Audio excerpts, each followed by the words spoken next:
Lancée en décembre 2018, la BSTP, la Bourse de sous-traitance et des partenariats. Un acteur et privilégié des PME et incontournable désormais. Le Salon des entrepreneurs reçoit dans les jeudis de l'entrepreneuriat le directeur général, M. Ibrahima Aïb Diallo, pour nous parler de la BSTP et de ses avantages pour nos PME. Bienvenue. Merci. Bienvenue, M. Diallo, c'est un plaisir de vous recevoir. Nous savons que la BSTP est très présente sur le terrain, va vers les PME, mais il se dit aussi que tout le monde n'est pas forcément au courant de ce qui se fait. Le plateau est à vous. Merci, merci pour l'invitation. Il est vrai qu'on s'inscrit dans le cadre d'un travail continu et que tout le monde ne peut ne pas être au courant de la BSTP et c'est quelque chose que nous prenons à cœur. Pour la petite histoire, la BSTP a été lancée, comme vous l'avez dit, en décembre 2018. Elle est née de la volonté du gouvernement de faire bénéficier des PME locales de ce boom d'investissement étranger qu'on enregistre depuis 2010. Donc le constat est parti de là-bas. On s'est rendu compte que les investissements étrangers sont là, mais l'impact au niveau local tardait à se faire ressentir. Donc qu'est-ce qu'il fallait faire? Donc avec l'appui de la Société financière internationale du groupe de la Banque mondiale, d'abord on a adopté ce qu'on appelle la lettre de promotion de politique de contenu local.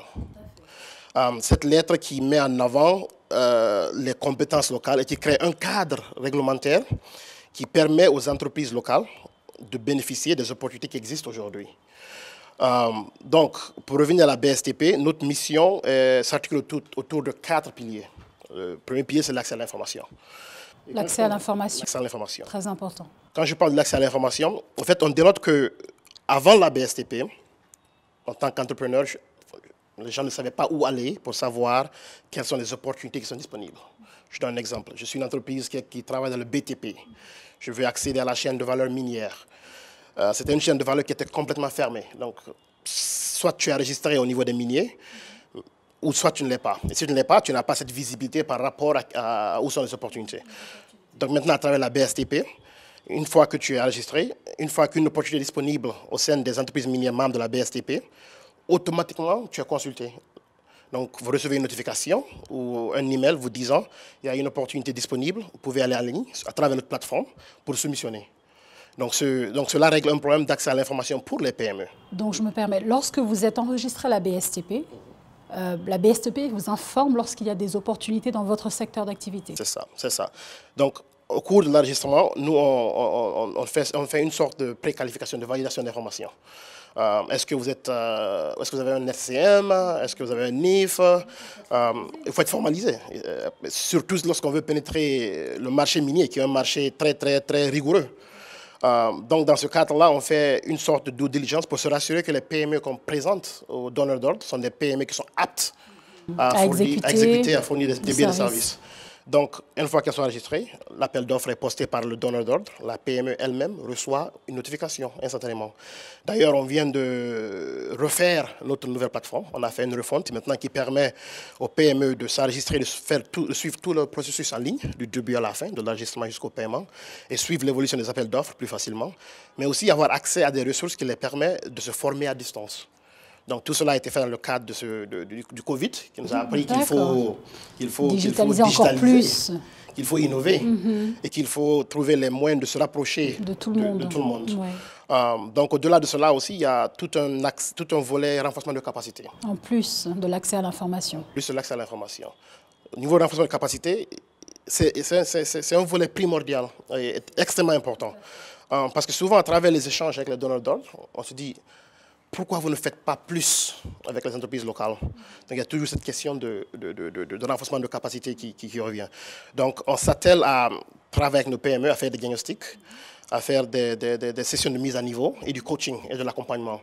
Donc, tout ça pour se rassurer qu'on ait le maximum que possible d'entreprises locales qui répondent aux normes et aux standards de la sous-traitance minière et même du marché international. Même du marché international. Donc il y a tout ce travail aussi qui se fait, c'est un travail de fond qui se fait.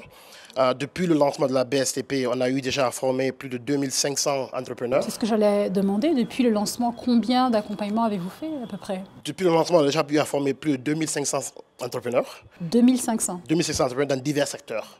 Au-delà de cela aussi, en termes de mise en relation avec les donneurs d'ordre, on est aujourd'hui à plus de 250 milliards de francs guinéens. Donc, et en termes d'accès au financement, qui est le troisième volet de la BSTP, avec nos partenaires bancaires, on a facilité l'octroi de crédit pour les PME locales d'une valeur de plus de 150 milliards de francs guinéens au jour d'aujourd'hui. Donc tout cela pour dire qu'il y a déjà un travail qui est en train de se faire, mais on peut faire beaucoup plus. Et nous, on est dans cette optique de continuer à pousser l'enveloppe afin que tout ce qu'on peut faire en Guinée soit fait ici et par les entrepreneurs guinéens. Et par les entrepreneurs guinéens. Donc ce que vous dites m'amène sur la question de contenu local, qui selon moi n'est pas forcément bien comprise, Monsieur Diallo. On sait que le contenu local est au cœur de ce que la BSTP veut faire, fait et ce qu'elle pousse, ce qu'elle promouvoit. Est-ce que vous pouvez peut-être nous aider à expliquer à ces jeunes entreprises, ces start-up et ces toutes petites PME qui sont parfois là en train de se plaindre en ce qui concerne le contenu local, peut-être nous éclairer sur les choses, ce qui est fait, ce qui n'est pas fait. Bien. Vous savez, le contenu local, c'est un thème nouveau pour la Guinée. En effet, depuis... oui. Et comme j'aime souvent le dire, la Guinée a toujours été un pays minier. Je parle de mine parce que le secteur minier est le secteur pilote de la BSTP. Et c'est vraiment dans le secteur minier que, pour l'instant, vous évoluez. C'est le secteur pilote. Donc, à partir de cette année, on s'ouvre à d'autres secteurs. C'est bon à savoir. La BSTP est transversale. Donc, pour revenir un peu au secteur minier, la Guinée a toujours été un pays minier. Mais ce n'est qu'en 2016 qu'on a commencé à parler du contenu local. Qu'on a adopté la première lettre de promotion. En 2016. 2016, oui. La première politique de promotion du contenu local a été adoptée en 2016. Ça, c'était la politique nationale. Ensuite, il y a eu la politique sectorielle dans le domaine des mines. Donc, la BSTP est un outil de mise en œuvre de ces différentes politiques. Maintenant, quand on parle de contenu local, je me suis souvent remplacé contenu par compétence. Compétence locale. Très bel exemple. Très bel exemple. C'est très simple.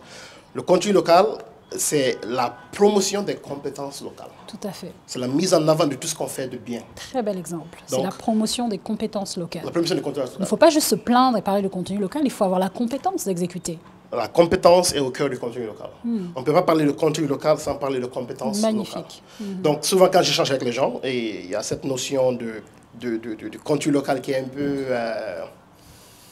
je ne vais pas dire compliquée, mais qui est un peu... Incomprise. Mécomprise.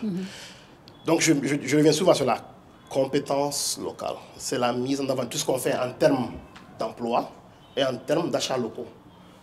Donc, dans le contexte dans lequel on vit aujourd'hui, c'est le processus par lequel passent les grandes entreprises et les multinationales pour... Étrangères.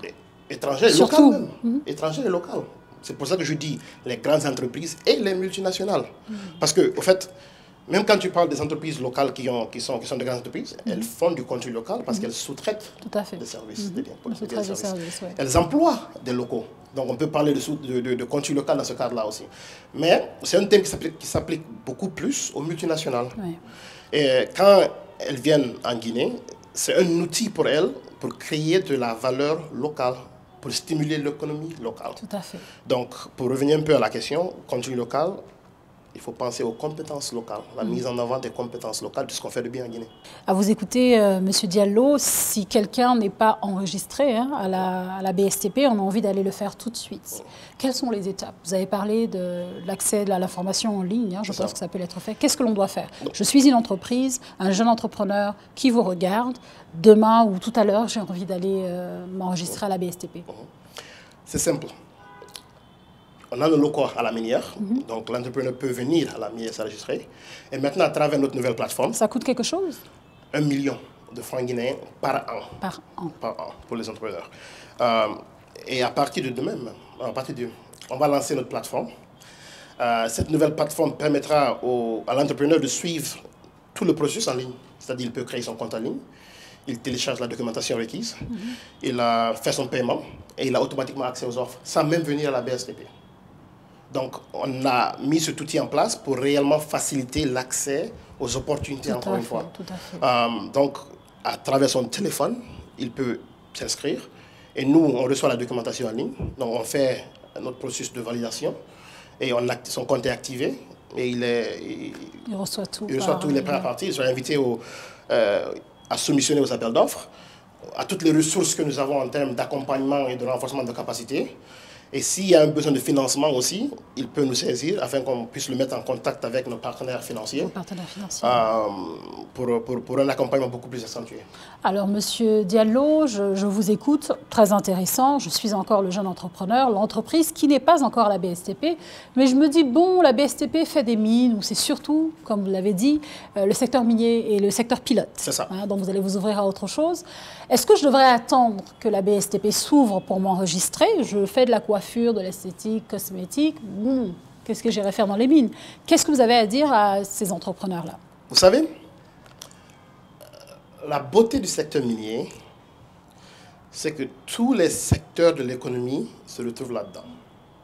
Je m'explique. La restauration. En général, on n'associe pas la restauration aux mines. Mais un projet minier, c'est comme une petite communauté, c'est comme un petit village. Il y a ce qu'on appelle le camp minier. Donc, où on a besoin de nourrir les gens, on a besoin du nettoyage, on a besoin du blanchisseur. Donc, toutes ces différentes activités se retrouvent dans ce projet-là. Dans ce projet, dans cette chaîne de valeur. Tout à fait. Quand on parle de la logistique, quand on parle du transport, quand on parle de la construction, des BTP. Donc, tous ces secteurs-là sont des secteurs qui se retrouvent dans la chaîne de valeur. L'agribusiness, c'est quelque chose qu'on évoque beaucoup. Et c'est quelque chose qui est une priorité d'ailleurs pour le gouvernement, c'est de développer l'agribusiness. Tout à fait. Et on a plein de jeunes entrepreneurs qui sont dans l'agribusiness qui souhaiteraient savoir comment bénéficier de ces opportunités. Alors, aujourd'hui, dans le domaine minier, vous avez des projets qui ont des camps miniers qui comptent 700 à 1000 personnes. Donc ça, c'est 700 à 1000 personnes à nourrir 2 ou 3 fois par jour. Donc, il y a cette matière, il y a cette opportunité de pouvoir fournir ces produits agricoles à ces projets. Maintenant, pour pouvoir y arriver, bien sûr, il faut pouvoir répondre aux normes et aux standards. C'est là où le bas blesse. Et c'est là où la BSTP, avec ses différents partenaires, est en train de mettre un accent particulier afin de se rassurer que le maximum de nos entrepreneurs puissent répondre à ces normes et à ces standards pour qu'on puisse bénéficier de cela localement. Tout à fait. Donc, juste pour dire que la chaîne de valeur minière regorge tous les secteurs et que tu sois dans l'hôtellerie, dans la restauration, dans la logistique, dans le transport, la BSTP vous offre toutes ces opportunités. Très intéressant, très intéressant. Et vous rencontrez plusieurs PME, vous rencontrez plusieurs entrepreneurs. Si vous aviez des conseils à leur donner, comme on dit en anglais, do's and don'ts, quels seraient ces conseils? Vous savez, l'entrepreneuriat, c'est pas quelque chose de facile. Moi, j'aime souvent, quand je rencontre souvent les jeunes entrepreneurs, l'une des premières choses que je leur dis, la persévérance. Il faut persévérer. Mais aussi, il faut savoir où on veut aller.